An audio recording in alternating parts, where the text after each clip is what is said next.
Hello, everybody. Coach Ted here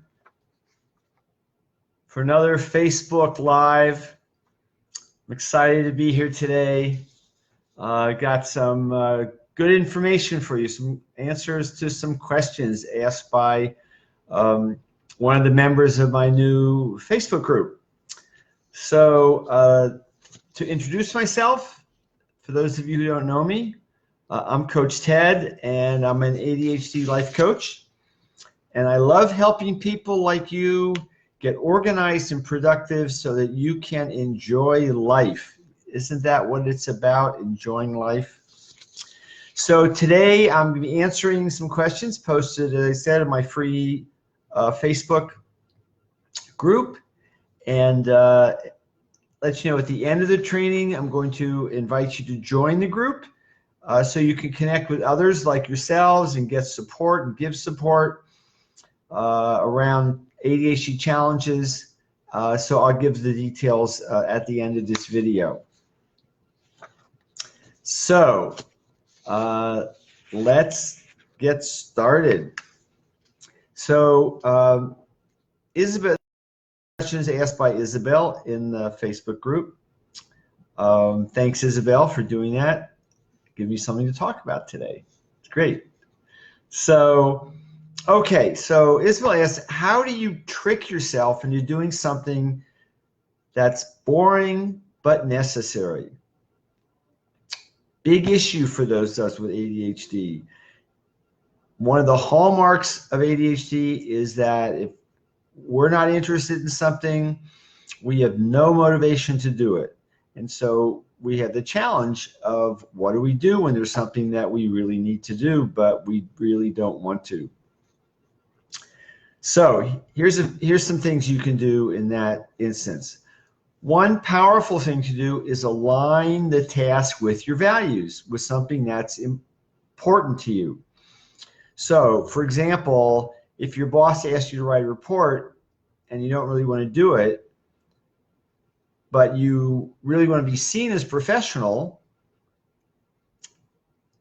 then connect those two. The value of being seen as professional and writing the report. That gives you some motivation. Or you want to clean home for your family, but you don't really want to clean. Well, if you can connect those together, say, I don't want to clean, but I want to clean home for my family. That's important to me. That can provide you with some motivation. Another thing you can do is shift your focus. Rather than, oh, I don't want to do this, it's like, well, how am I going to feel if I don't do it? And then decide to choose yourself. You'd rather feel good than feel lousy. Okay, so it's another trick that you can use. If rewards work for you, promise yourself a reward. A 5-minute walk around the block, or 15-minute walk around the block, getting outside, or even watching some funny cat videos, something that you really enjoy. So rewarding yourself for doing the task you don't want to do. Do something fun first. It's the reverse of the reward in a way. It's like do something fun first, get yourself going, get yourself in action, and then say, okay, now I'm going to move on to this task. Remember, set a timer so you don't end up spending an hour watching those cat videos. Listen to music if it helps. Some people, the Mozart effect, or other people, it's loud rock music. It's another that helps them focus and blot out all those extraneous thoughts that can get in our way. If you see me looking over here or over there, I'm looking at the time on my computer monitor. Okay, one more big category, how do you get motivated? Ask for help, something that we don't like to do because we think we should be able to do this by ourselves. Ask for help. Call a friend. Say, can you help me get started with this? I need some help deciding what the first few steps are. Use a body double. Invite a friend over to your house to sit with you, or just sit doing their own thing while you do the thing you don't want to do. I did that a number of years ago getting my taxes done. I invited a friend over and said, Ben, can you come over, bring a book. This was before we all had laptops. Bring a book, read your book, I'll do my taxes, and then I'll take you out for something to eat. He did that. I got my taxes done. Luckily, they aren't too complicated, and we went out to eat. So that's using a body double. And by asking for help, you're forcing yourself to focus in on what it is you really need. And you're also creating this external commitment. So you're not just committing to yourself, you're committed to somebody else, which can support you in doing the thing that you want and need to do. Okay. Another question that Isabel asked was, what can we do to our environment, either a home environment or a work environment, that will help with our ADHD?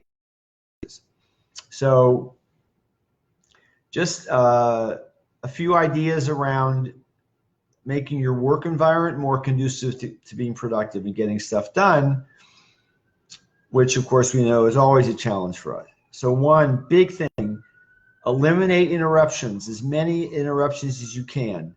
Turn off the phone, or however many phones, your cell phone, your desk phone. Turn off the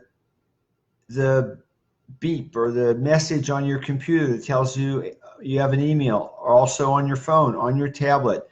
Turn it off, leave it off. You don't need that. You want to check email maybe 2 or 3 times a day, not every time you get a new email.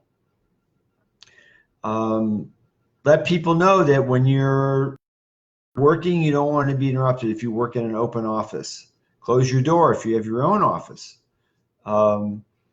So because interruptions are very costly, and they just get us off track, waste a lot of time.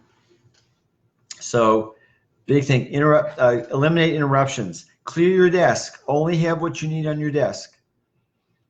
Whatever papers you need, whatever equipment you need, but get rid of everything that's extraneous. Get rid of those piles. And speaking of those piles, put everything away that you don't need. File it away that you don't need on an ongoing basis, just for storage. Have storage. But on the other hand, we're very susceptible to out of sight, out of mind. So if there are things papers that you are going to need, files, documents, rather than putting them into a file cabinet, which is closed, therefore you don't see it. Oh my goodness, the phone. Sorry about that. Forgot about turning off the phone. So there we go. Get some boxes, kind of magazine boxes or file boxes and put them on a bookshelf. Anything that you are going to need, put it somewhere where you can see it. Not out on your desk, but because if we don't see it, we totally forget it's there. So that's going to be my Q&A for today. Thanks so much, Isabel. If you have any, let me tell you about the Facebook group and some other things that I want to, let me find my paper here. So, yeah, thanks for joining me today. Again, I'm Coach Ted, your ADHD life coach, and I love helping people be productive and organized so they enjoy life, right? So the Facebook group, if you go to my Facebook page where you are watching this video, there's links on the page to the Facebook group. Click on the banner at the top where it says, click here to join Facebook group, and it'll open up where there's a link you can click to get there. Check it out, read about it. If it feels like it's a good fit for you, then please apply to join. And there is a little application. I ask you like 3 simple questions. I appreciate if you answer those before you submit your application. And whatever you say is fine. I just would like to know the information about you. And I'd love to have you in the group. We're getting conversations going. I post articles there. I put stuff there that I don't put on my page. So I leave it special for the people in the group.